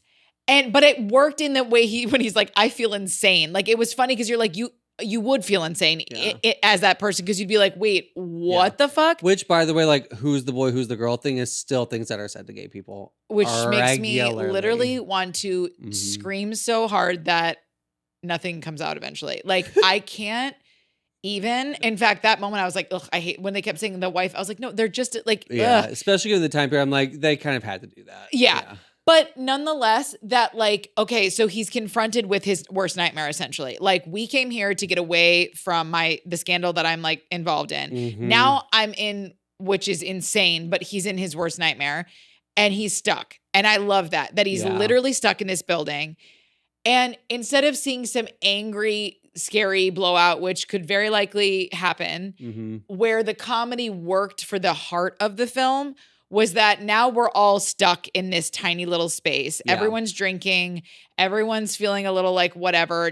And all of a sudden it's like, I have this idea. It's like everyone's kind of like burnt out and it's like, I have this idea. And that again, we don't get into all the in-betweens. All we need is a cut to the next thing we know. Yeah. They're all in Albert drag. Says, well, there's one way. And there's one way. And you just know. And they're all in drag. And I thought even the way that Gene Hackman played it also I liked, which was there was a lightheartedness to it. Yeah. He wasn't, and again, that doesn't forgive him of being a fucking piece of shit. But my point was like, I appreciated that there was an attempt at going, he was confronted with his worst nightmare. Yeah. This was the solution. He could have just walked out and been like so in his bullshit. Yeah. But I liked that there was this idea of like, maybe just me, and maybe this is fully my projection. I'm going to fully fucking own that.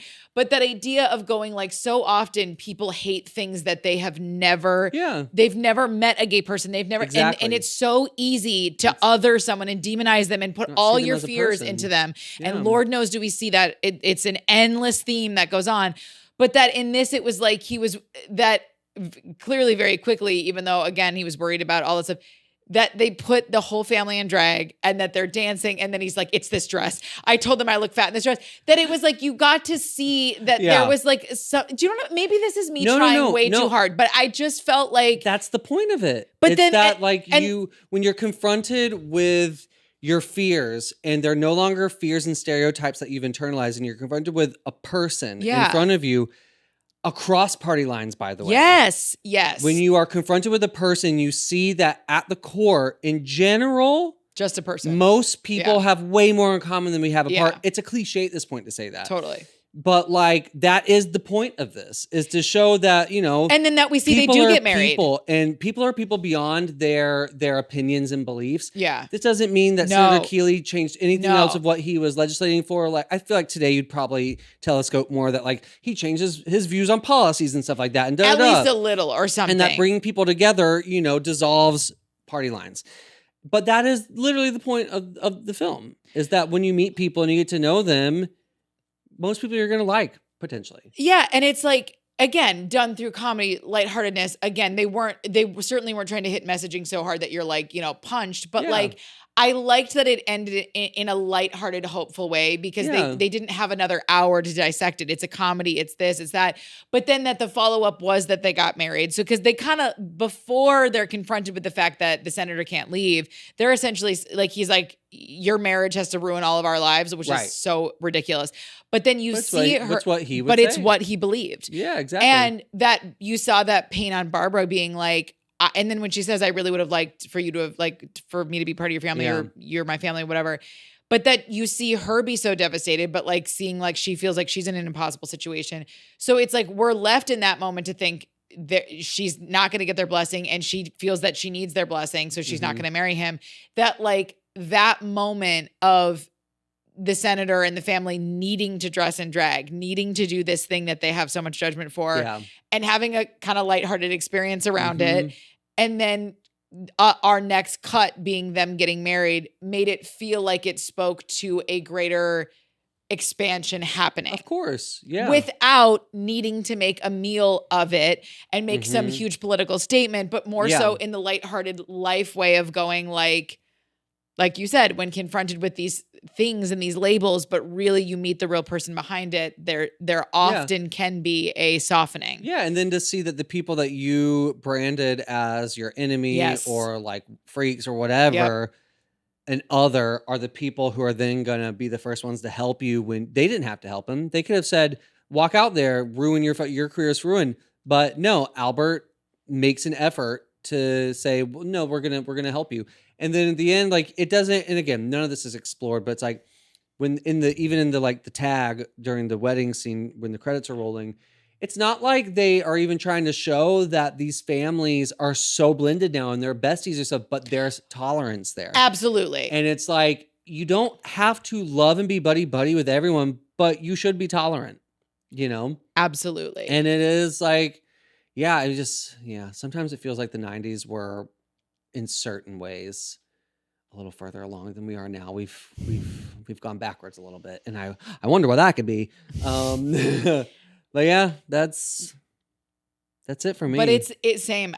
But again, it's like I have to end on the fact that like I do love and adore this film. I do have one more. Give it to me. It's my very last movie note, and I said, when we see Senator Keeley, Gene Hackman in drag, go back and watch it. It looks like he's doing Meryl Streep drag. I did find myself thinking he was kind of adorable. He looks like Meryl Streep in like The Devil Wears Prada, as if he's doing like Meryl. Don't do that to my Meryl.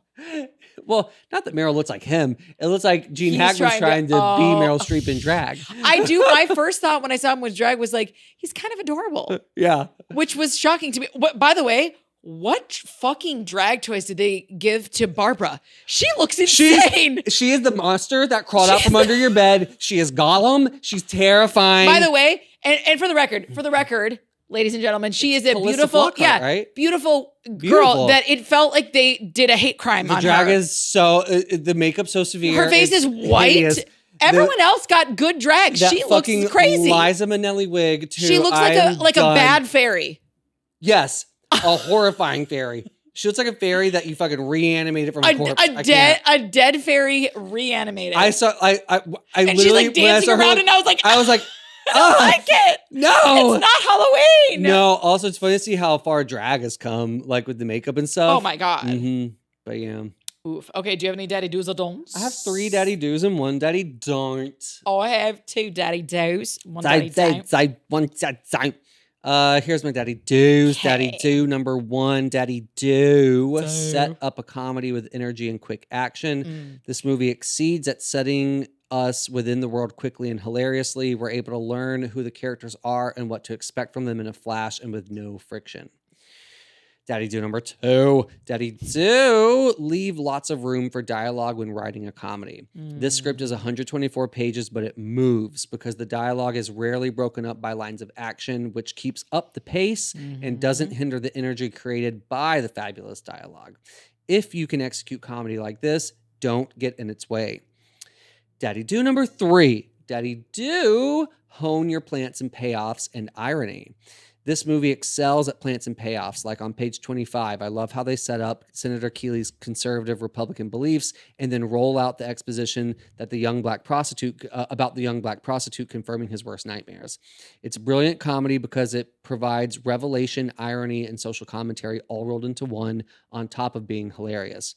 If you can craft a multidimensional joke that plays on a character's traits planted in previous pages, it's impressive and almost always works. Those are my daddy Ours are very similar. Yeah, you and I talked about that really. I'm pretty sure our daddy don't's going to be the same one. Probably. But you and I were talking about how on the page, because I think there's a little bit more on the page. We had like a very brief where we were just saying like it was hard to read so much of the racism and the homophobia and the anti-Semitism. And it's like, and they pull back on it a bit in the film. And again, it's purposeful. They're doing it to prove a point, but it's still like, we were like, ugh, like they go it's hard not in that way that a 90s script goes very hard. Yeah, it's very uncomfortable. Like it was like one of those where it was like, even though it was making a commentary on it, but it certainly was not glorifying it, but even still it was very like ickus. Yeah. The reveal of the black prostitute was very, to me, very funny. Because it's like his worst nightmares encapsulated, and it shows the hypocrisy of these Republicans, which you are still seeing to this day. Oh my God. Like now it's like the hypocrisy. Yeah, truly the hypocrisy, just all of it. Okay. Daddy do. Ours are very similar. Measure your comedic beats and dialogue. One of the best things about this movie is that it's truly so funny, but it never feels like it's trying to be. It just is. There are lulls without jokes, although never too long, but almost nothing ever feels like a setup, which makes the comedic beats so much better. Very similar to what you were saying. And then Daddy do lead on the page, but leave room for performance. There's a handful of truly funny dialogue moments that just read funny, but there is a lot of comedy that the actors found in the dialogue that didn't necessarily read funny on the page.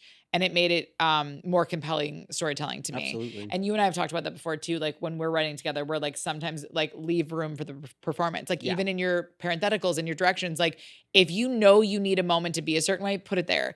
But if there's an area where you can leave something for open for interpretation, so often movies benefit from it.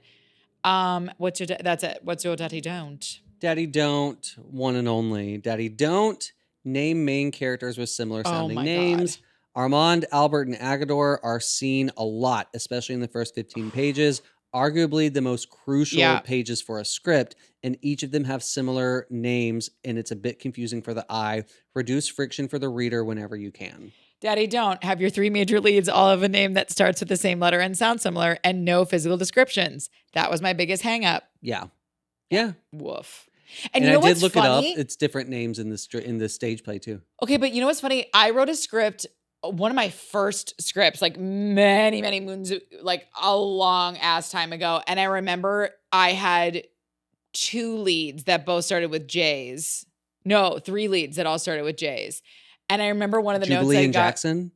Always. Well, those are the names of every character I ever write. There's always a Jubilee and a Jackson. Junianthea and Josh? Anyway. Obviously. Don't steal my names, you guys. No, and I remember getting that note and being like, oh my God, that's so ridiculous. But then 2 you can get away with. You can get away. And by the way, if they're very different sounding names too, like, but something about those 3, they're like the same length. And on the page, when you're learning, you're in a totally new world and it's moving very fast. Yes. And we don't get physical descriptions. It's the only saving grace is that their dialogue is so specific that you can read the dialogue without seeing names. True. Like I literally just read this without watching names. Anyway. That's a very good point. But yeah, no, this made me think of that note that someone gave me where I was like, yeah, nope, yep, 3 is too many. 3 is too many for 3 lead characters. Mm-hmm. 1 is company, 2 is a crowd. Be 3, weird. kick them out. Kick them out. I love you. Love you too. That was Birdcage. Birdcage, baby. I'm like a bird. I wanna fly away. I don't know where my own world. I don't know where my soul is. My baby already. Okay, love you, Script Babies. We know you just listen for the singing. Yeah. Okay. Bye. Bye.